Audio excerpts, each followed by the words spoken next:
El pasaje que vamos a estudiar hoy está en Romanos capítulo 12, versículo 2. En el estudio de hoy quiero cubrir la mitad de este versículo. Allí leemos: no os conforméis a este siglo, sino transformaos por medio de la renovación de vuestro entendimiento. Eugen Petersen parafrasea este versículo de la siguiente manera: no se ajuste tan bien a la cultura de la sociedad de manera que pueda infiltrarse y sentirse a gusto. A lo contrario, ponga su atención en Dios. Usted será renovado de adentro hacia afuera. Me gusta este concepto. Finalmente pienso que la versión Dios habla hoy nos da una buena idea de lo que Pablo está tratando de expresar. Dice así esta versión: no vivan ya según los criterios del tiempo presente, al contrario, cambien su manera de pensar. Les recomiendo que subraye las palabras claves en este versículo. Por ejemplo, son, la primera, conforméis, la otra, transforméis, y después, renovación. Por favor, tome nota, subraye en su Biblia estas palabras también. Este versículo, usando estas tres palabras, contiene una indicación negativa, una indicación positiva, pero también un plan de acción. Entonces, en este versículo vamos a encontrar una indicación negativa, una indicación positiva y también un plan de acción. El mandato o indicación negativa que Pablo escribe en este versículo es: no os conforméis a este siglo. El verbo conforméis es pasivo en el griego. En otras palabras, él está diciendo: no se deje o no permita ser conformado por el mundo. Me encanta la traducción de J.B. Phillips, que dice: no deje que el mundo que lo rodea lo exprima en su propio molde. Pablo usa el imperativo que literalmente quiere decir: deje de permitir que el mundo lo moldee. Ese es el concepto allí. Es como si le estuviera diciendo a los creyentes de Roma, al menos a algunos de ellos, que estaban siendo vertidos en el molde del mundo romano. Recuerde, Pablo le está escribiendo a creyentes. Eso significa que es posible que el creyente sea amoldado al mundo en vez de ser moldeado por la Biblia. Ahora, la palabra siglo en griego es aioni. Se refiere a la generación o era presente o contemporánea. Un autor lo definió como la filosofía de los incrédulos que define el periodo de tiempo en el que están viviendo. En otras palabras, es la manera en que el mundo piensa.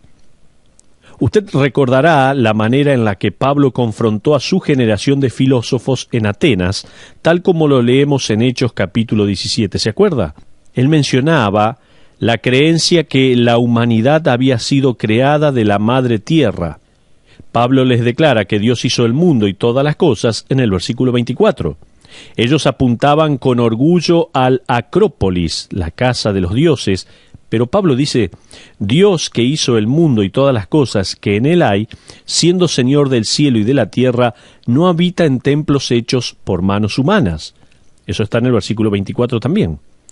También se menciona que la generación de Pablo se sentía superior a los bárbaros incivilizados, pero Pablo les dice que somos todos de una misma familia, de una misma sangre, y de una sangre ha hecho todo el linaje de los hombres para que habiten sobre la faz de la tierra.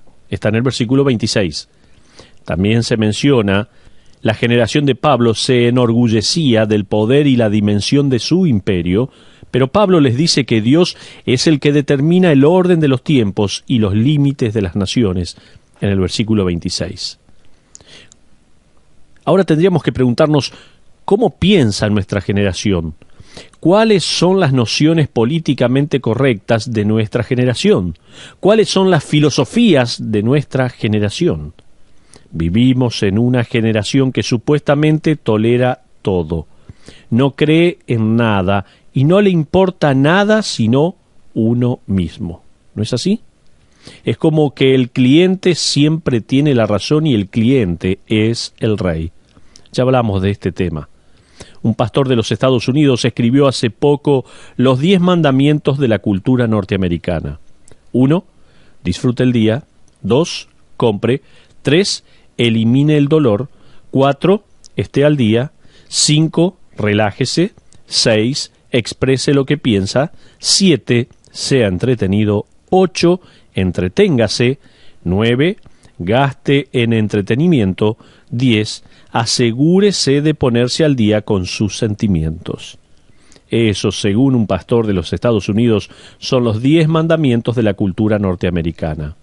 Otro autor hizo un resumen de la filosofía secular actual con estas frases. Escuche: sea lo más sano posible, viva lo más que pueda, gane la mayor cantidad de dinero que pueda y viva lo más cómodo que pueda. Cuánta razón hay en estas frases.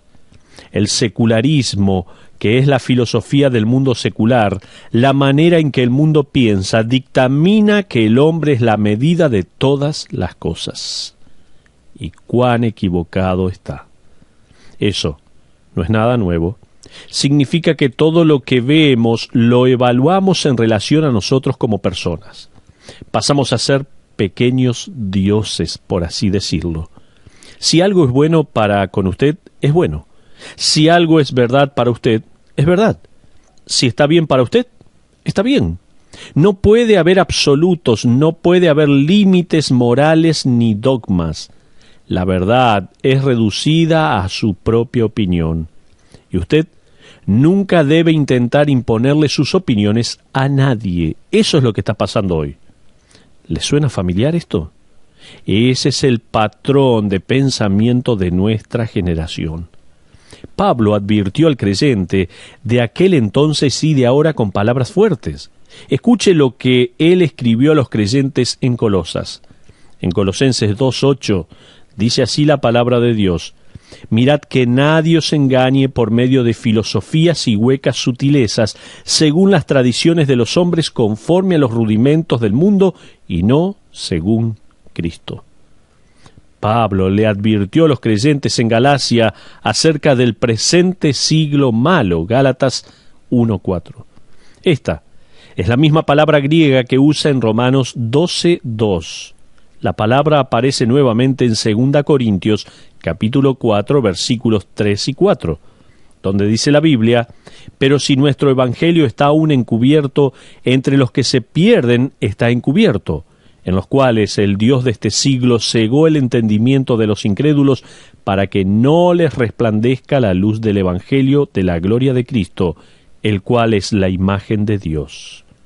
El Dios de la filosofía de este mundo es ni más ni menos que Satanás mismo.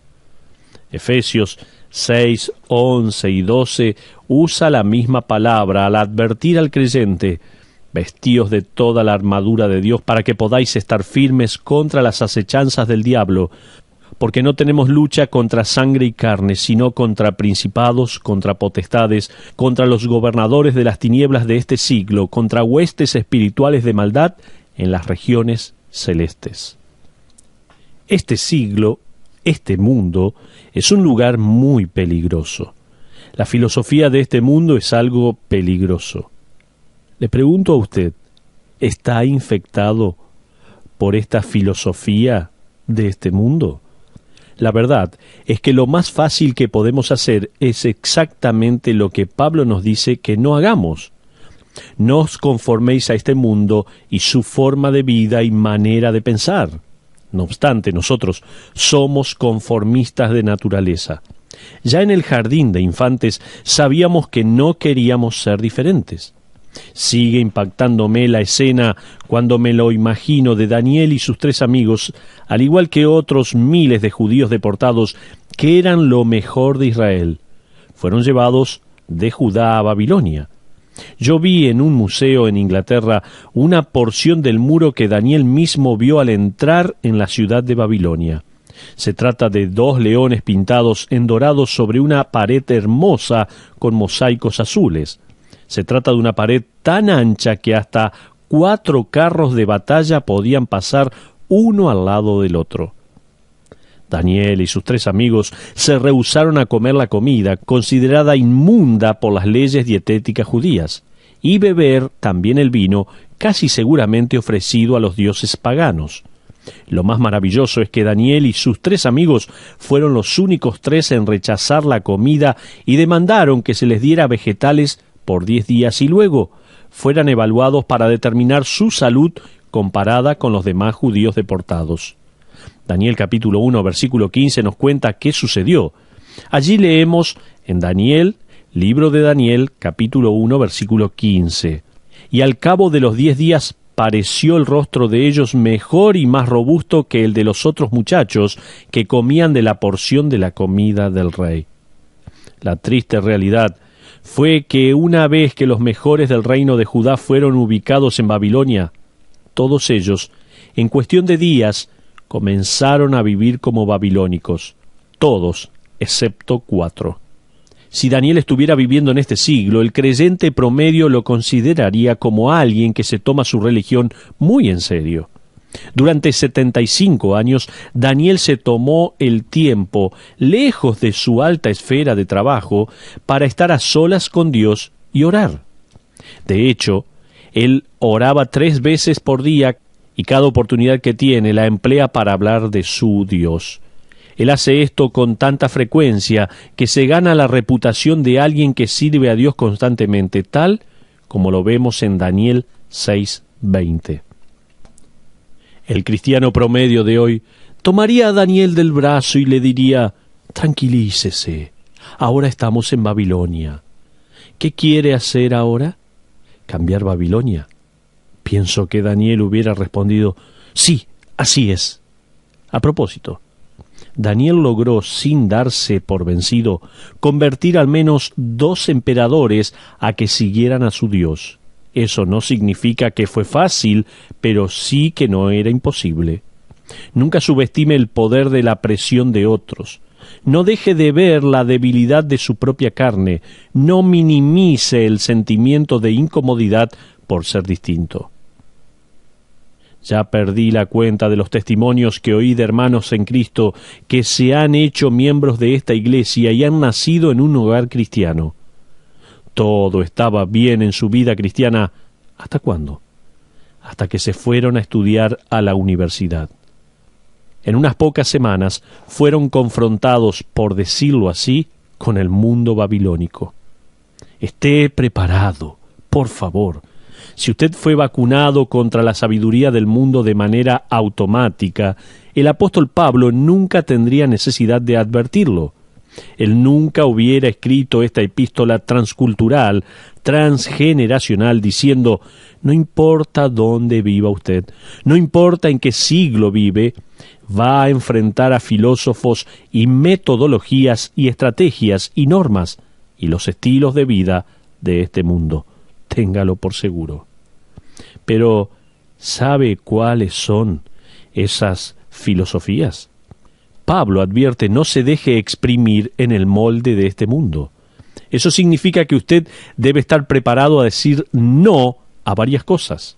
Decirle, por ejemplo, no al pensamiento secular y sí al pensamiento espiritual. No a las reglas del sistema y sí a la guía del Espíritu. No al mundo y sí a la palabra de Dios. ¿Puede decir que no? ¿Qué dice usted? Sin embargo, no es suficiente con decir no. Hay algo a lo que debemos decir sí con la misma intensidad. Pablo escribe: no os conforméis a este siglo. Este es el mandamiento negativo. Ahora vamos al positivo. Pablo provee un mandamiento positivo. Sino transformaos, dice.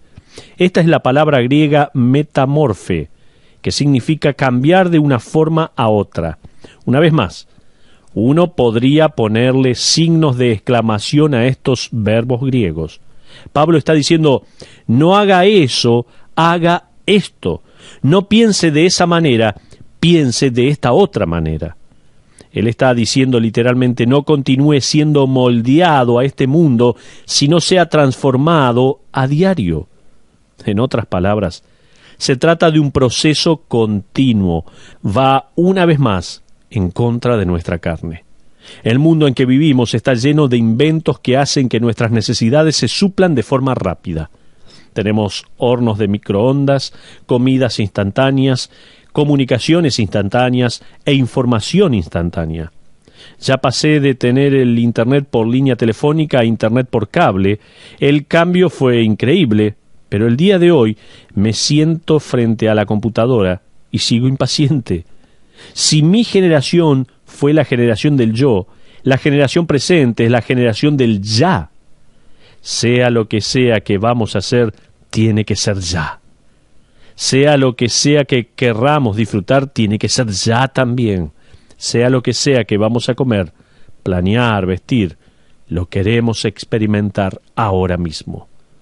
Pablo escribe, sean transformados continuamente. La palabra que se usa es la misma palabra que nos da la expresión biológica metamorfosis. Esta semana estuve estudiando la transformación del gusano en mariposa, la metamorfosis que ocurre y hace que esa oruga se transforme en una hermosa mariposa. Le voy a contar un poquito. El gusano nace de un pequeño huevo negro. Come hojas de manera constante por un periodo de 6 semanas en su muy corta vida. Crece hasta hacerse de unos 5 centímetros y es allí cuando comienza un proceso de 3 días en el que gira en su suave capullo color blanco. Si puede imaginarlo, si usted pudiera estirar ese capullo, mediría entre 500 y 1000 metros. Un solo hilo que medirá más de 10 estadios de fútbol. ¡Qué tremendo! Los capullos desechados son arrojados en agua hirviendo y luego la seda se desmenuza a mano. Este proceso para hacer seda comenzó en la China. Los hermosos vestidos de seda chinos fueron un secreto por casi 4000 años. Según las leyendas chinas, el primer hilo de seda se hizo cuando el capullo cayó de un árbol al té de una emperatriz. Ella observó que los delicados hilos de seda se comenzaron a desprender y el capullo comenzó a desenredarse. Lo que sí conocemos es que el proceso de criar gusanos y hacer seda con sus capullos comenzó en la China unos 2000 años antes de Cristo. Los chinos comercializaban esta preciosa seda al resto del mundo a través del tan conocido Camino de la Seda y mantuvieron el secreto hasta el siglo III después de Cristo. A propósito, me parece fascinante que el mayor peligro para el negocio de la seda es que el gusano del capullo logre salirse. Si esto sucede, el capullo queda trunco y el hilo sería muy corto, por ende, no se podría utilizar. Para que esto no suceda, los que crían a los gusanos no permiten que estos maduren por completo en el proceso de la metamorfosis. Esto lo logran hirviendo en los capullos. Ellos han descubierto que, por alguna razón, el calor del vapor hace que el gusano no crezca más. El gusano logra terminar de hilar el capullo, pero nunca logra salir de él. Esto me hizo pensar en la metamorfosis del creyente. Me pregunto cuántos creyentes han logrado mucho y se han esforzado en sus vidas, pero nunca han salido del capullo como maduros en Cristo. ¿Cómo sale uno del capullo según lo que dice aquí la palabra de Dios?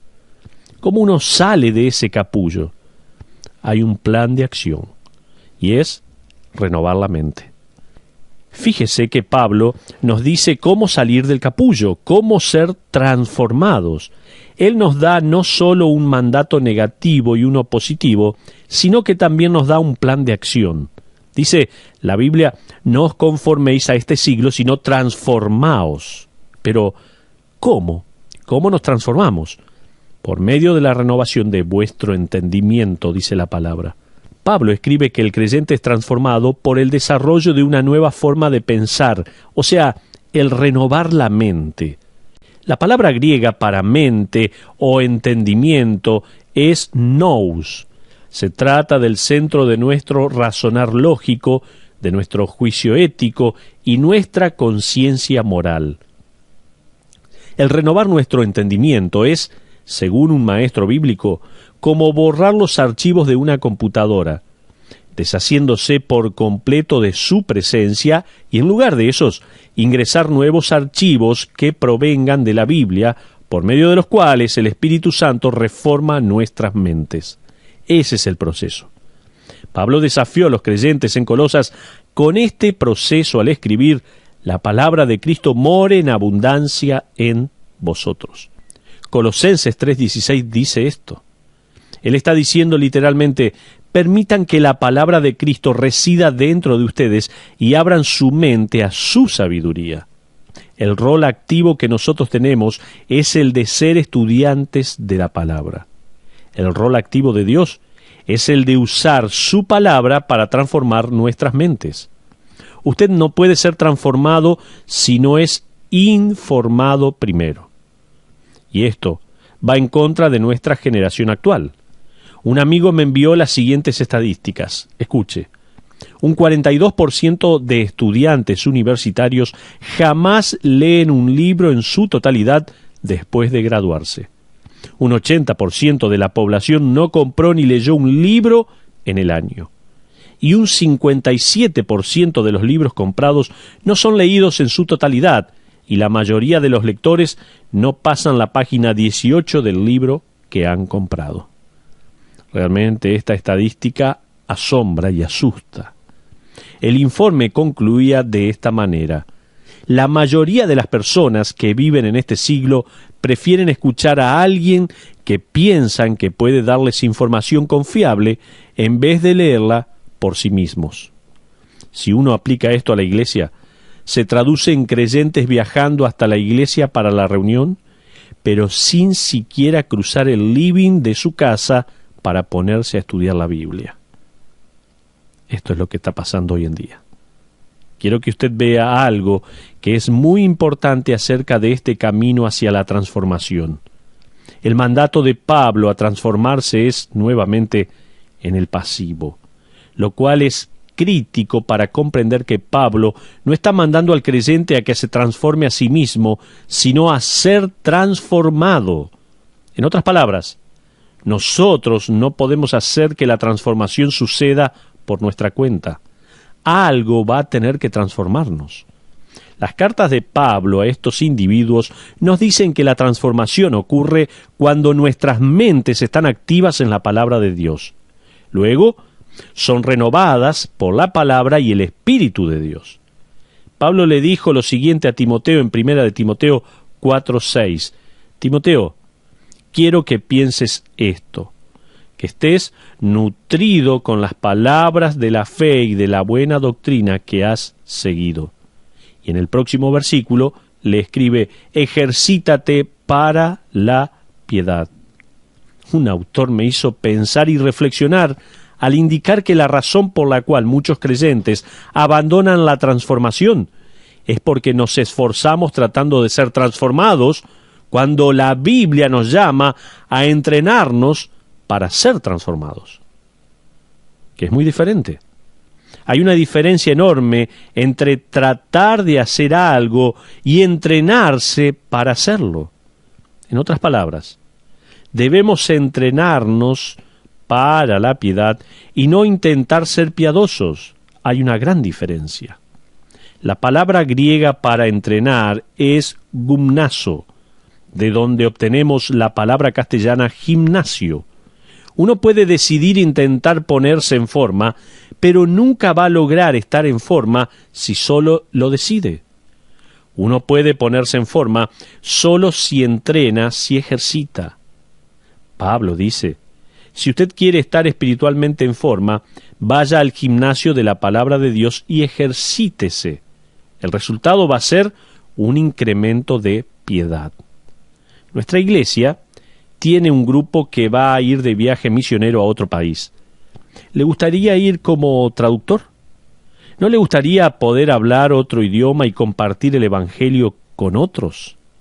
Bueno, por más que se esfuerce, si usted no ha aprendido otro idioma, no podrá hablarlo. Usted va a necesitar aprender un nuevo alfabeto y practicar las letras una y otra vez. Sus ojos tendrán que adaptarse a las nuevas palabras, estructuras gramaticales y demás. Usted tendrá que memorizar palabras y practicar su pronunciación, lo cual lo llevará a modificar también la posición de su lengua para emitir distintos sonidos. Después de practicar y practicar, usted podrá hablar el nuevo idioma. Entonces, sin un serio esfuerzo, práctica y entrenamiento de su parte, jamás llegará a decir frases básicas. Yo tuve 2 años de alemán en la escuela y no me acuerdo prácticamente nada. ¿Por qué? Porque no lo uso, no lo estudio, no refresco mi vocabulario, no me estoy entrenando en alemán. Entonces, por más que quiera ser un intérprete y hablar alemán de manera fluida, el deseo no me va a llevar a ningún lado. La disciplina sí me va a llevar. Entonces, de la misma manera, la Iglesia le dice a la gente que deben vivir vidas piadosas. Le habla acerca del valor de la piedad y de vivir como Cristo. Y la gente se va diciendo, bueno, esta semana voy a tratar de vivir como Cristo. Hasta voy a ponerme un crucifijo o una pulsera que diga, ¿qué haría Jesús? Yo no sé qué haría Él, porque no estoy leyendo en la Biblia qué haría Él. Pero de todos modos, lo voy a intentar. Eso es lo que decimos muchos de nosotros, cuando somos motivados a vivir una vida cristiana efectiva y vigorosa y victoriosa para Cristo. Amigos, la transformación no viene intentando, sino entrenando. Usted no puede ser transformado si primero no es informado. Una mente renovada puede compararse con el aprendizaje de un nuevo idioma.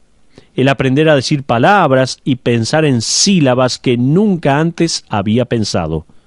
La transformación espiritual es algo a largo plazo. Involucra tanto a Dios como a un creyente dispuesto. Un autor comparó el procedimiento de la transformación al de cruzar el océano. Algunas personas intentan día a día ser buenos o madurar espiritualmente. Y eso no tiene nada de malo, ¿no? Eso es como intentar cruzar el océano con un bote a remos. Va a dejarlo exhausto y no podrá lograrlo. Otros se han dado por vencidos y se han entregado a la gracia de Dios. Son como náufragos en una balsa. No hacen nada sino esperar que alguien los vea y llegue hasta donde se encuentran. Ni el intentar ni el dejarse llevar por las corrientes son efectivos para la transformación espiritual. Un mejor ejemplo es un velero, con sus velas preparadas para el viento y listas, equipado, entrenado y alerta para ajustar las velas y continuar el viaje.